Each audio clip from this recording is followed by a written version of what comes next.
Hello, everyone. Nobody's watching this. Welcome to this week's episode of Good Night, everybody. I, as always, am your host, Christopher Lawrence. Tonight, Stephen Garone, who will appear as if by magic. Oh, there he is. Now, Stephen, we were meant to have one guest, Yes, we were. but instead we may have another guest because the other Yes, guest we did not might. show up. Yeah. Carmine said, "One boy, and here are two." So that'll be good. Name that So movie. What movie is that from? I don't know Carmine it. said, "One boy, here are two." You know what that is? You'll No, win a big prize if you can know what that is. You stop searching for it now when you do it off the top of your I'm not. shiny head. I Tell don't me what. have. I don't know it. I don't. No, don't cheat. I have I'm. I, changed my lighting. I've changed my camera software. Notice how I'm not disappearing this time, much to the chagrin of the viewing audience. Too bad. the freshman. But last time, yes, The Freshman. Okay. Fantastic movie. Never seen it. Starring that murderer, Ferris Bueller. What's his name? Matthew Broderick. You know, he killed a broad Did he? with his car and got away with it. If you look up like crimes of the beloved Hollywood people, there's like a million of them. You know that Tom Hanks is like a dirty Yes. PDO. We're recording this. We're like So. this is a thing. So just keep in mind when you start making accusations. Oh, I smell food. Me want food. All right. This is tea. So for those of you who don't know, Just say you're gay, Steven. no. For those of you who don't know, I have been kind of ill for the last couple of weeks, and then for the last like month and a half, we've been dealing with. I didn't know this. Home I knew about the renovation. fires.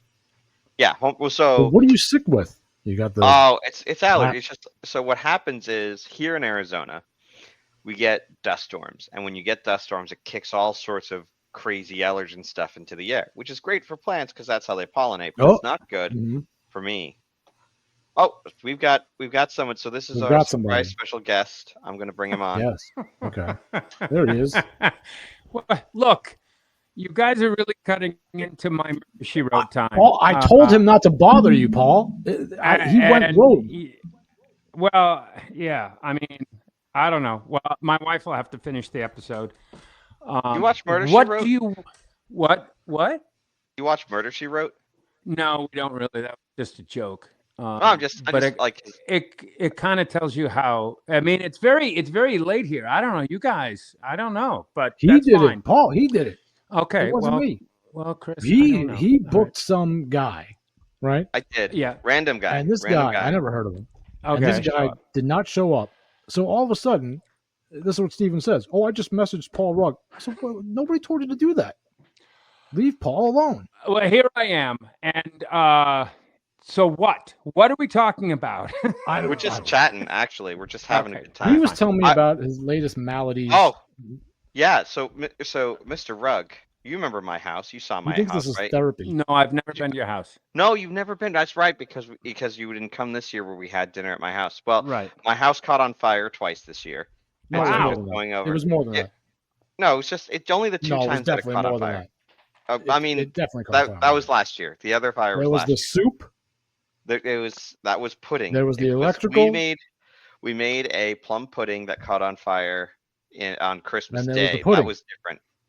And then then we had some rodents that chewed through some wires, and that caught on fire. And then that in the course of trying to fix that, we've had to remodel the whole kitchen. So last week, I just figured out who set the fires. Now that you say that. Oh yeah, your wife. It was not her. We were all asleep at the time that the fire if anybody started. wants a remodeled kitchen, it's a wife. Oh yeah, that's true. But my kids, Mr. Rugg, my kids, Paul, have been obsessively watching Freakazoid like every single night. Yeah, and like drawing pictures. I'll have to remind me to send you the pictures. But they've been drawing pictures of the different characters. All right. You should have brought them for the show. Yeah, well, they're downstairs. They're downstairs. I'm upstairs. I moved my whole office too. Wait a minute, you're not in the dungeon anymore? I'm not in the dungeon anymore. Show us what's actually behind you, Steven. Oh boy. Remove the facade. I need to see what is there. Okay, let me see if I can edit. I'm so used to seeing the dungeon. I know, right? And this is the settings, and then I go to camera, and then where do I visual effects, and I turn them off. This is my background now. This is where I'm at. No, put it back. That's boring. I know it is. It's Wow. incredibly boring. And it's Yeah. and it's actually light there. Wow. Yeah. Oh, You yeah. guys How are- is that? How is it light there? You guys are lucky. Okay. What? I know that we have a bunch of conspiracy theories out there, but it turns out the Earth is round, and so Well, I the know sun that. is setting in the west, and so when it's setting in the west, which is actually that way, when it's setting in the west, the light continues to shine through for the people who are on this side. Now, if the Earth is round, Stephen, Yeah, and sure. if we're buying into geocentrism, let's say, being We're Catholics, not, but go on.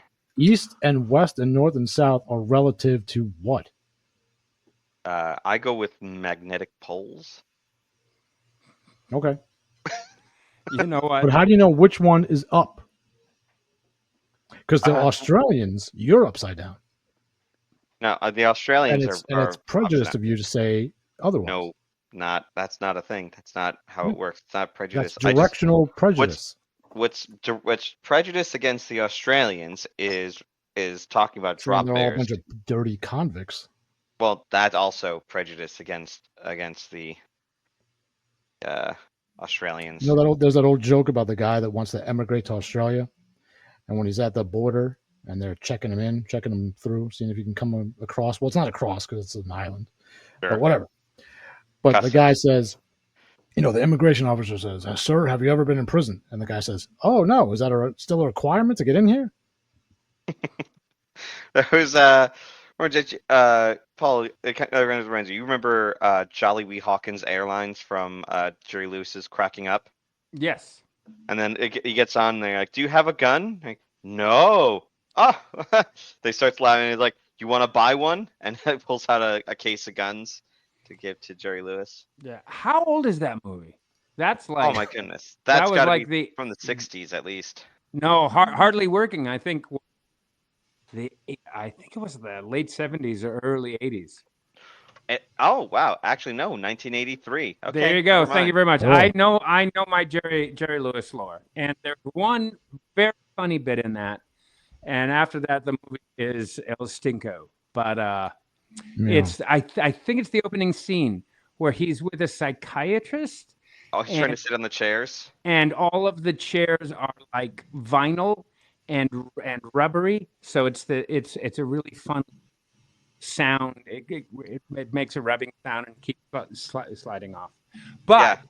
Lewis was a lot of times borrowing heavily from. Do you guys know who Jacques Tati is? Of course, I love him. All right. I don't understand Lewis, but I love Tati. Okay, so Lewis was basically like he made Tati made and Playtime and Mr. Hulot's Holiday. Yeah, Mon Basically, Uncle, very nonverbal, like the bellhop, and that's Mhm. sort of it's borrowing that. So there you go.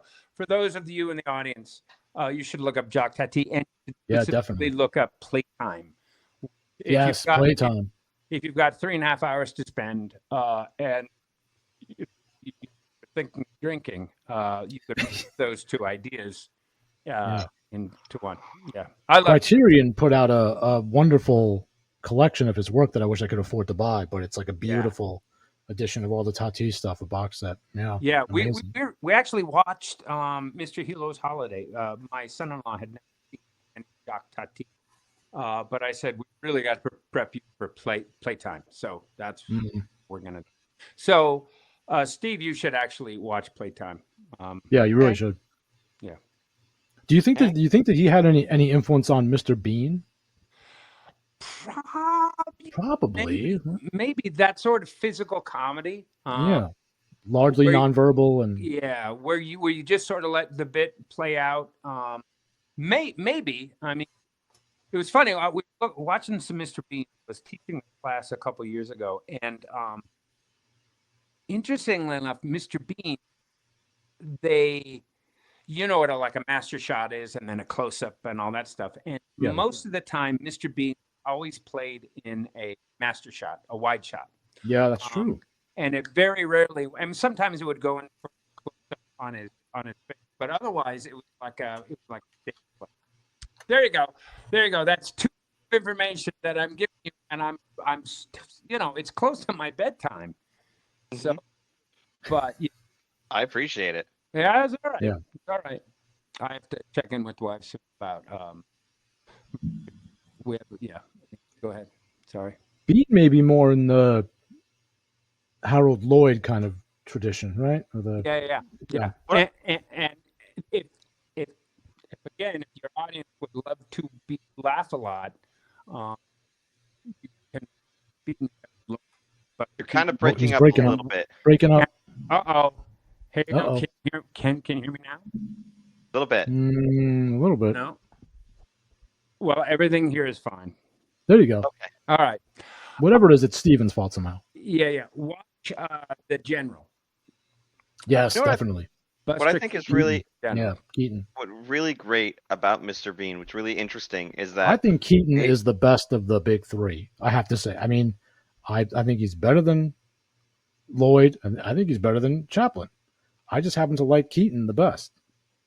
I don't know, it might be me. I agree. I laugh more at For Buster sure. Keaton. Yeah. Yeah. Sorry, Stephen. What were you saying? I didn't mean to interrupt you. I was just I know you did. It's okay. No, what? I would never. What I think is great about what's interesting about Mr. Bean is that literally there are only 15 episodes of the show, and Canonically, yet such an iconic figure for really only having 15 episodes. You know, like you think about today, how many comedians come out with TV shows that are on like for 8 or 9 years, and they don't really reach that same level of fame that Mr. Bean got from just 15 very short, very simple BBC things. Yeah. Well, Police Squad only had like. Police. You might know, Paul. Six, right? And that's Have like you iconic. seen the new one? What? Have you seen the new one? The new Naked Gun? No, I haven't. Because I don't know, Liam Neeson. I'm sort of burnt out on him, but yeah. What's interesting, I saw an interview recently. Sort of one of the guys associated with Gun airplane stuff, and they said that the network told him. I mean, Naked Gun. I mean, Police Squad. It's probably, in my opinion, one of the funniest things. Oh yeah. The voiceover. We met at one of those all-night shops, and I'm, what the heck? Worker shop. I love that. So, but you're still breaking up. Oh, sorry. Can you hear? I think if you're right on it, I think it's fine. It's not picking up so much. I think it's better if you're right. Can you hear me now? Yeah, that's better. All right. That network canceled. No. Network canceled Police Squad. I got that much. It's a connection somewhere. Wait. Look what you did, Steven. This is great TV.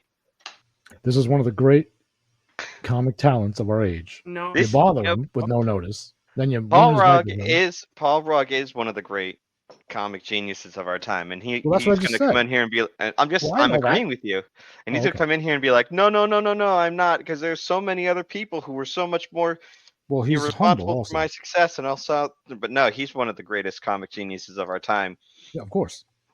And now you're muted currently. Now you're just muted on the thing here. So, I can't unmute your mic. Oh, he's muted on the thing. Yeah, I know. He chose, and I couldn't unmute him because he muted himself. There should be a little. Oh yeah, button. He did it. Yeah. Oh. Uh-oh. Well, that's not good. It's a good show. Anyway, we'd like to thank Paul Rugg for his appearance on There we go. Can you hear me now? Yeah, much better. So, Police Squad. All right. Police Squad. All right. Can I tell the story finally? Please. Police Squad. They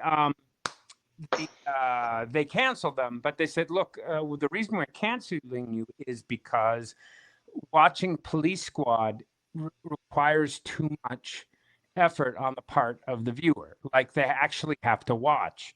And if you put a laugh track to it, people that are doing dishes or doing the homework or working in the garage will actually turn and look at what was just fun. So it actually demanded you to watch and Oh, any, no. anything else. So You tell him. and they said, well, why don't you do, uh,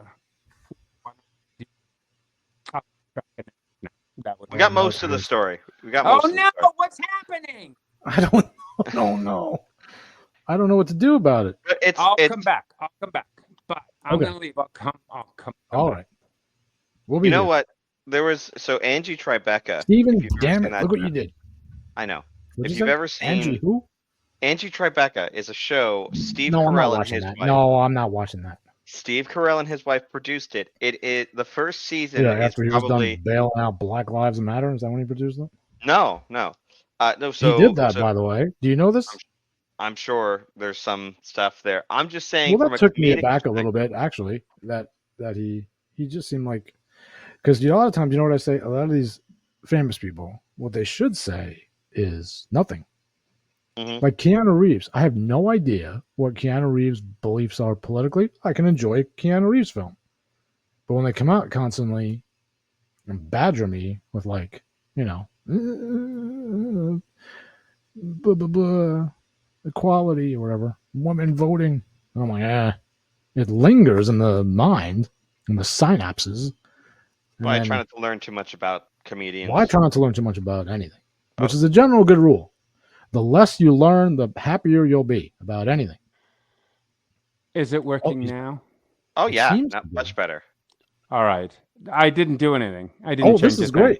No, this Well, sounds good. so what we heard is that okay. So Nah, I'm not. I'm No, done we're with off it. that. have you seen? It's over. Have you seen Angie Tribeca? No, No.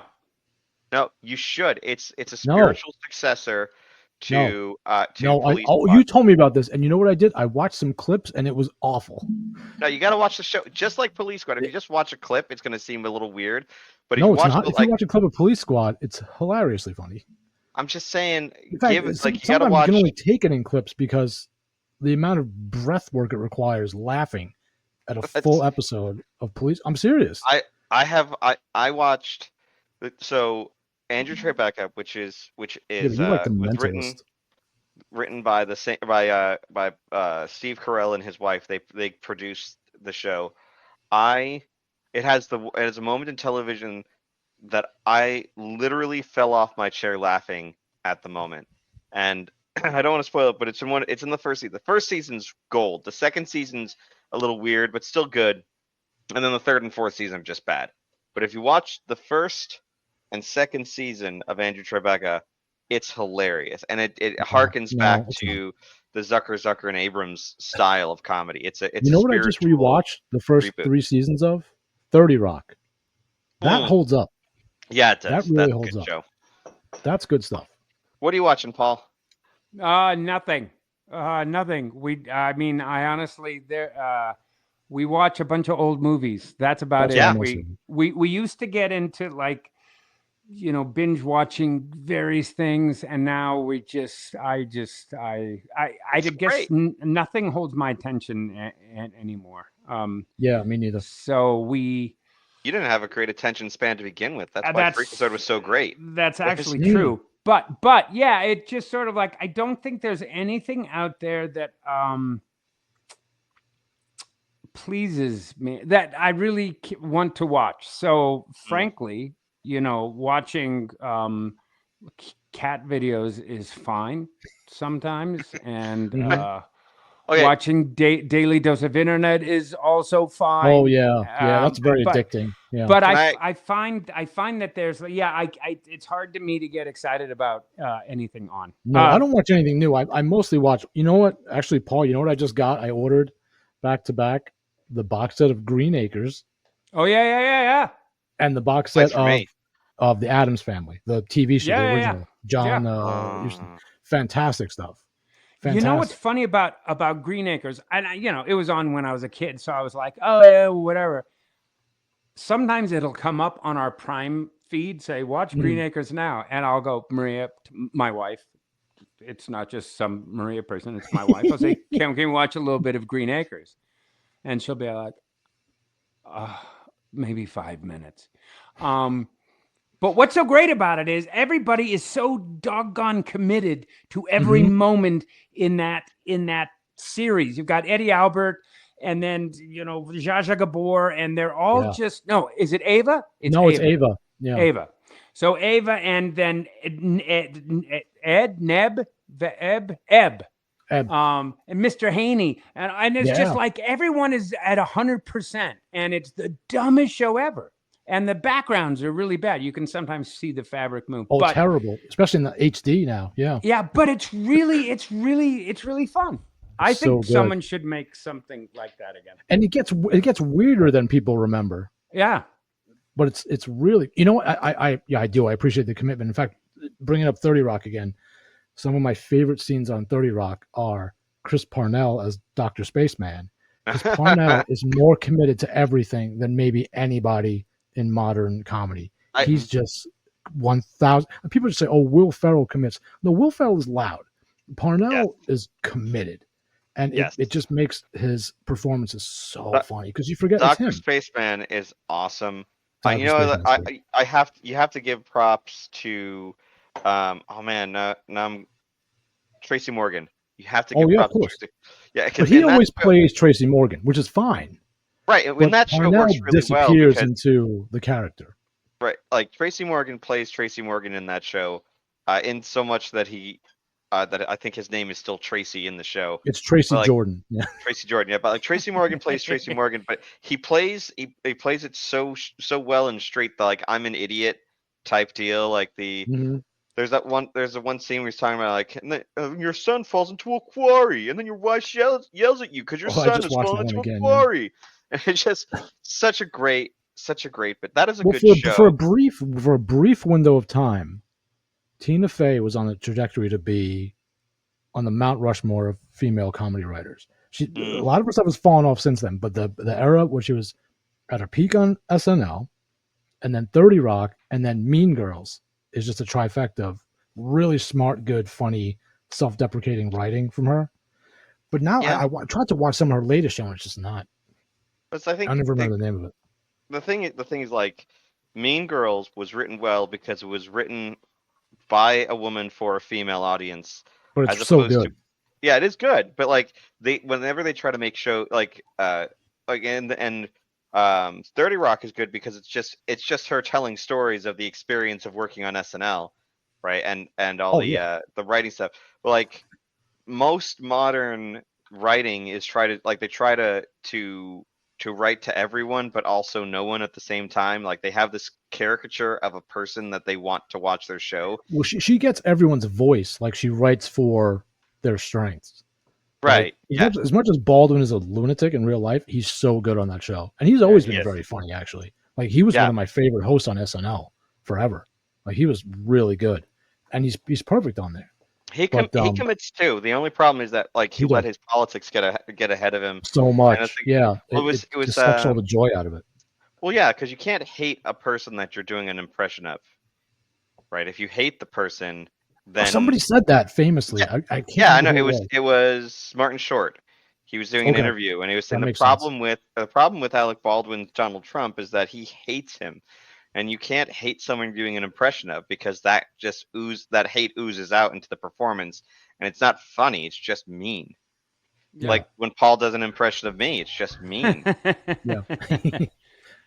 yeah. That's very true. Yeah, Martin Short, another great. Oh, obviously one of the greats. All the Three Amigos. I like Chevy more than most people do. Honestly, I don't know. I mean, Chevy Chase crashed and burned, and like he should have just gone out on top. Oh hey, when was that? When would you say that is? Like in the late 80s, early 90s, maybe like mid what? To late What do you say is his peak? Because I'll tell you right now what I think. It's Three Amigos, obviously. Mm-hmm. Okay, I don't think that's where he peaked. I think that was a really great show. Hey, Carl Spitale showed up. Oh, okay. Hey. All right. Well, then this is where I'll. Hey. God bless you guys. God bless you, Paul Rugg. Paul, thank you so much, Paul. We all right. I'm sorry he bothered you. Okay. But we appreciate it. All right. Last minute, show up. Yeah. Let Paul talk. Continue to speak about other things. Okay. We'll do that. We'll try. And for those of you who don't know, Paul will be doing a stand-up set at the Apollo this weekend. That's right. So get tickets. Is that get true? tickets at- No, it's not. Absolutely not true. Absolutely. I was shocked. That's No. no, that's What? but that's how these types of interviews Oh, would we'll end be at the on Chuckle No, no. Hut. However, In Newark. we're having something called FreakaCon at the Twin Cities Con, November 2nd, 3rd. I should see. I wasn't going to promo this, but it'll be a 30th anniversary Freakazoid at Twin Cities Con. Ooh. Paul Dini, Tom Ruger, and myself. So Wow. come So and what we're just enjoy. saying is, I have to get a ticket. I have to fly to the Twin Cities in November. That's right. That's right. Isn't it going to be cold? Not in November. But Not in I'm from November. Arizona. It's But he's in cold there Arizona, now. so everywhere is cold. Arizona, yeah, it, everywhere. it will be slight. There will be a chill in the air, but it won't be. Oh, that sounds so you nice. won't regret. Brisk. All right. It'll be brisk. Okay, we'll see right. what I can do. All right. All right, Paul, everyone. Thank you, Paul. God Bye. bless you. We love See ya. you. Good night. Okay. Take care.